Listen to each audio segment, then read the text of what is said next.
Picture a hallway, fluorescent light humming overhead, the kind of light that makes everyone look a little tired. A door is half open. Inside, a man is sitting at a conference table, and someone across from him has just said something. One sentence, maybe even just a handful of words, and his face changes. Not dramatically, just a small tightening around the eyes, a stillness that wasn't there a second ago. He doesn't say anything right away. He can't. His mind has gone completely blank, the way a screen goes white before it crashes. And later that night, in the shower, water running over his shoulders, the perfect response finally arrives. Sharp, devastating, exactly what he should have said hours too late to matter. The Stoics had a phrase for that exact feeling. They called it being conquered without a sword. Somewhere else, at almost the same hour, a woman stands in her kitchen holding her phone, rereading a text message for the fourth time. The words on the screen haven't changed between readings, but something in her chest tightens a little more each time. She isn't responding. She's just standing there, letting the message work on her, the way a splinter works deeper into skin the more you press on it. Now imagine a third person. Same kind of comment lands on them. A jab, a challenge, an attempt to knock them sideways. But this time, nothing happens. Not nothing as in numbness, nothing as in calm. Their face stays open, their breathing doesn't change, and a moment later they offer a response so quiet, so precise, that the air in the room actually shifts. That's the difference this video is about. Not a trick, not a clever comeback memorized for later. 7 philosophical positions, each one old enough to have outlived empires. Each one capable of meeting almost anything thrown at you from a place that simply cannot be knocked over. Stay with me. Before we get into the 7 responses, sit with one honest question for a moment. Think back. When was the last time a single sentence, maybe even just one word, completely knocked your entire day off its axis? You probably already know the moment I mean. Hold it in your mind. We're going to come back to it. Before any of the 7 responses make sense, we need to walk back roughly 2,000 years to a man who had every reason in the world to be destroyed by other people's cruelty. Picture Epictetus as a boy, born into slavery, his leg broken by his own master, the story goes, simply as a demonstration of power. Imagine the kind of bitterness a childhood like that could plant in a person. And yet, years later, free, teaching students who gathered to hear him speak, he wrote something that still lands like a small earthquake today. People are disturbed not by the things that happen to them, but by their opinions about those things. Read that again, slowly, the way you'd read something carved into stone. Not the event, the opinion about the event. This isn't a soft motivational line. It's a precise claim about where human suffering actually comes from. The insult someone throws at you, the comment that stings, the sentence that replays in your head at 2 a.m. Epictetus is saying that thing, by itself, is neutral. What turns your face red, what keeps you awake, what makes your hands shake slightly as you type a reply you'll regret. That's the story you build around the words in the half second after they land. Marcus Aurelius, writing alone at night by lamplight, in a journal he genuinely never expected anyone else to read, arrived at the same idea from a completely different angle. You have power over your mind, not outside events. Realize this, and you will find strength. Now here's the part people often misunderstand. The Stoics weren't claiming cruelty doesn't matter, or that words can't wound. Seneca wrote entire letters about the real damage language can do to another person. What they were pointing at is something more specific. The wound itself and your response to the wound are 2 completely separate events, and only one of them has ever belonged to you. The 7 responses we're about to walk through were all built from that one distinction. Response 1. I may be wrong. Picture an office, mid-afternoon. Someone leans across the table and challenges you directly. Your numbers, your plan, your judgment. The easy move, the move almost everyone reaches for instinctively, is to defend, to list reasons, to get just slightly louder. Instead, imagine saying 3 words. I may be wrong. Sit with how uncomfortable that feels for a second. because almost everyone's gut reaction is that saying it makes you weaker. The Stoics believe the exact opposite. Picture Marcus Aurelius, not a struggling philosophy student, but the actual emperor of Rome, commander of legions, arguably the most powerful man alive at the time, writing in his private notebook that if anyone could show him his thinking or his actions were wrong, he would happily change course. He wasn't performing humility for an audience. He never expected anyone to read those words. He was practicing something genuinely difficult, the recognition that what we perceive is always partial, always filtered through ego, always a little bent toward what we want to be true rather than what actually is. The Stoics had a word for the mental flash that creates false certainty, phantasia, the impression. And they taught, again and again, that untested impressions are the root of almost every human mistake. Here's why "I may be wrong" lands like a quiet philosophical blade. Picture the person across the table from you. Whether they realize it or not, they're hoping for your ego to show up, defensive, rigid, fighting back. Because a person fighting to protect their ego is predictable, manageable, in a strange way, weak. But the moment you say, "I may be wrong," genuinely, without performance, you remove the exact thing they were aiming at. There's nothing left to push against. There's an old story about Epictetus being confronted by a student, loud and aggressive, insisting his teaching was inconsistent. Picture the room going quiet, everyone waiting for a counterattack. Instead, Epictetus reportedly just smiled and said, "You may have found an error I haven't. Tell me more." The student had walked in ready for a fight and found nothing to fight. The whole argument simply dissolved in the air. Now picture someone in your own life, someone whose challenges usually make your jaw tighten. Imagine the next time they push, your first internal question isn't, "How do I defend myself?" but quietly, "Could they be right?" Not as defeat, as philosophy. Response 2. Silence. Picture Seneca, an older man now, sitting at a writing desk, composing one of his long letters to a young friend named Lucilius. He writes, "Retreat into yourself when you can. Keep company with people who improve you, and welcome those you can improve in turn." But tucked into that same letter is a quieter warning. Avoid people who do nothing but groan about everything, and notice that his method of avoiding them was never argument. It was simply withdrawal. Now picture a different scene. A dinner table, voices rising, someone clearly trying to provoke a reaction. What they want, consciously or not, is an energy transaction. Your fear, your anger, your scrambling explanation. That exchange is the fuel the whole moment runs on. Imagine, instead, simply not feeding it. Not cold silence. Not the sulking, punishing kind of silence everyone's familiar with. A different kind entirely. The silence of someone who heard exactly what was said, weighed it, and quietly decided it didn't require a response. Picture Marcus Aurelius again, but now surrounded, senators baiting him in public, generals testing his patience, philosophers challenging him in front of crowds. Historical accounts describe the same pattern again and again. He paused before answering. Often, he simply didn't answer at all. The ancient world had a name for this, megalopsychia, greatness of soul, identified specifically with the ability to stay unmoved exactly when everyone around you expects movement. Here's the practical truth hiding inside that image. Respond immediately, emotionally, and you've just handed someone a map of every button that works on you. Meet the same provocation with measured silence instead, or the briefest, calmest acknowledgement, and you've revealed nothing at all.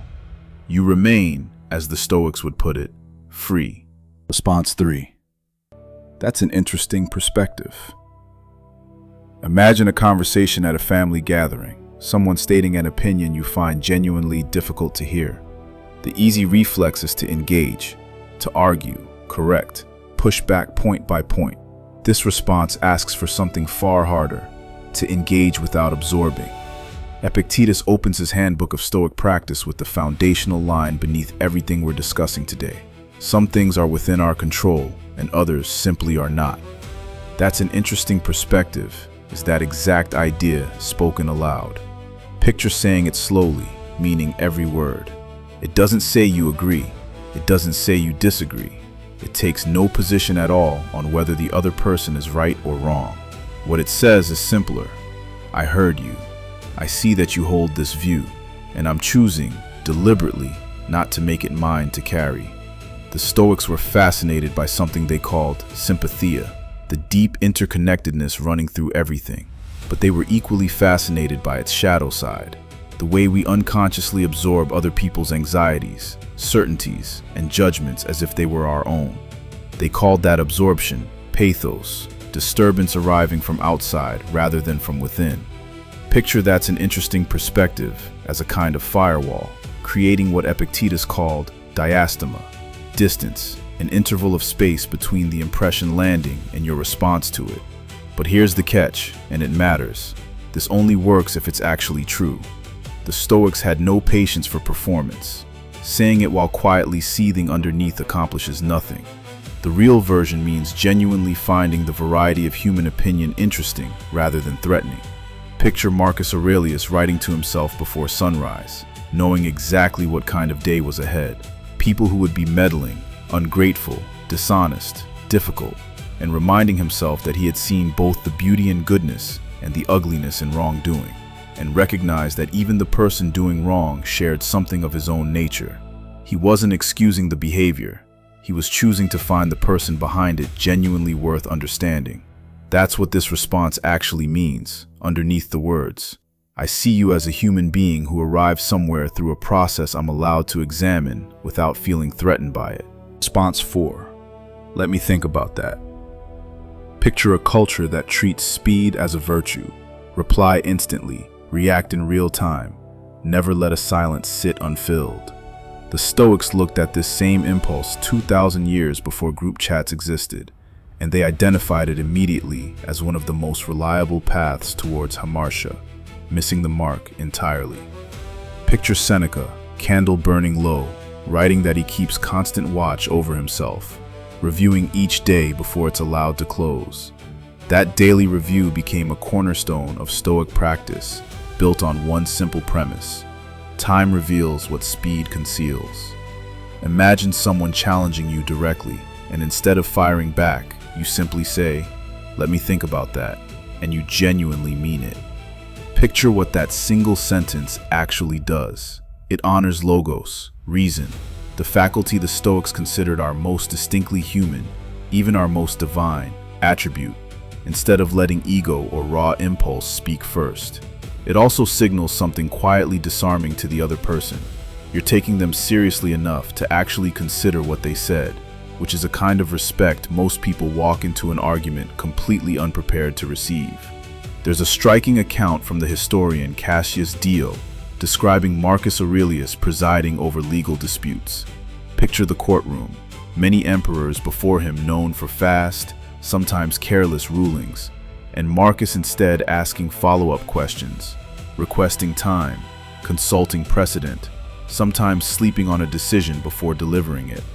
His contemporaries found it maddening in the moment. History, looking back, has been far kinder to that patience than to anyone's impatience. In your own life, picture the exact moment this shifts something. The second you say, "Let me think about that," and mean it, the entire shape of the conversation changes, from a battle into something closer to a negotiation, from heat into light. Response 5. You might be right. Notice the shape of this one compared to the first response. I may be wrong was inward, a private acknowledgement of your own fallibility. You might be right faces outward, genuine openness to someone else's position, which is, in its own way, even harder to offer. Picture Zeno of Citium, the founder of this entire school of thought, teaching that the highest expression of reason was never winning an argument. It was arriving at truth, regardless of whose mouth it came out of. He reportedly held that a philosopher who enters a debate hoping only to win, rather than hoping to learn something, has already failed philosophically, no matter what the room decides afterward. Picture saying, "You might be right," to someone mid-argument, calmly, without an agenda hiding underneath it. What makes it powerful has nothing to do with strategy and everything to do with what it actually communicates: eunoia, goodwill, a sincere wish for the other person's thinking to genuinely illuminate something real. People can feel the difference between that and performance almost instantly. And to be clear about what it doesn't mean, it isn't surrender and it isn't agreement. It's holding someone's position open as a real possibility instead of treating it as a threat to be neutralized. Picture the very last time someone actually changed your mind about something. Sit with that memory for a second.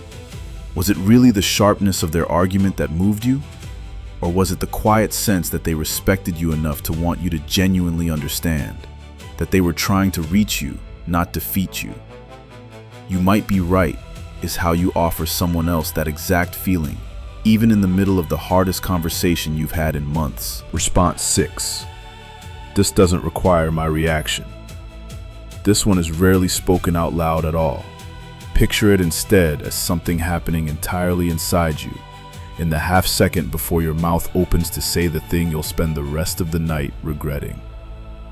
Epictetus returned again and again to the idea of proheresis, the faculty of choice, the will, the part of a person that decides what to engage with and what to simply let pass untouched. He considered it the very core of human freedom. Everything else, your reputation, your health, what other people think of you, even your own life, he placed in a separate category. Tauk efhemin, things ultimately not within our control. Picture a colleague dismissing your work in front of a room full of people. Your face flushes, your pulse climbs. Every instinct screams, defend yourself, explain, push back, make them look wrong in front of everyone. Now picture, instead, one quiet internal question rising above all that noise. What's the best outcome I could realistically get in the next 60 seconds? And what's the best outcome I could get in the next 60 days? Often those two answers point in completely different directions. The Stoic, almost without fail, chooses the longer one. Marcus Aurelius, thinking often in military terms because that was the world he lived in, balanced two ideas constantly: that doing nothing can itself sometimes be its own injustice, but also that what stands in the way can become the way forward. Not every obstacle is a fight worth taking. Some are simply tests of whether you can recognize them clearly and calmly as not your battle at all. This doesn't require my reaction, said aloud or simply held silently, is the choice to play the longer game on purpose, not passivity. Strategy, elevated all the way up into philosophy. Response 7. Thank you for telling me. This is the hardest of the 7, not because the words themselves are complicated, they're only 4, but because actually meaning them requires the deepest ground beneath your feet. Picture Marcus Aurelius, early in his journal, working through a private list of every person who shaped him and what exactly he learned from each one. He thanks his teacher Rusticus for showing him just how much his own character still needed work. He thanks his adoptive grandfather for teaching him gentleness. He thanks a man named Sextus simply for modeling what it looked like to live in line with nature. What stands out most, picturing that list, is its honesty. He isn't thanking the people who made his life easier. He's thanking the people who made him better. And notice, those were very often not the same people at all. The Stoics practiced something called amor fati, love of fate, the embrace of what actually happens instead of a constant resistance to it. The phrase became famous centuries later through a very different philosopher, but its roots run straight back to Stoic soil.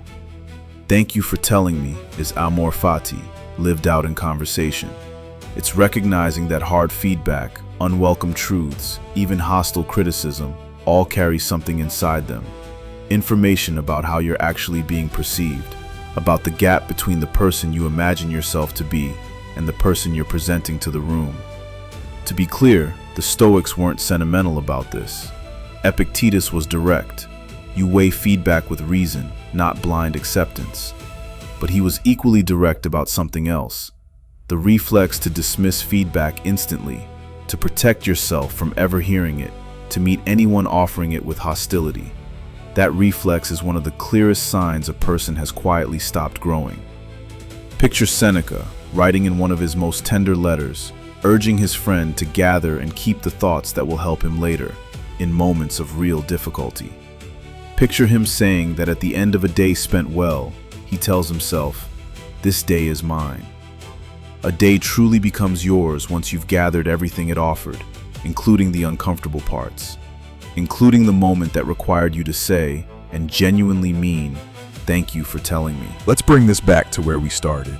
That hallway, that fluorescent light, that one sentence that knocks someone sideways without warning.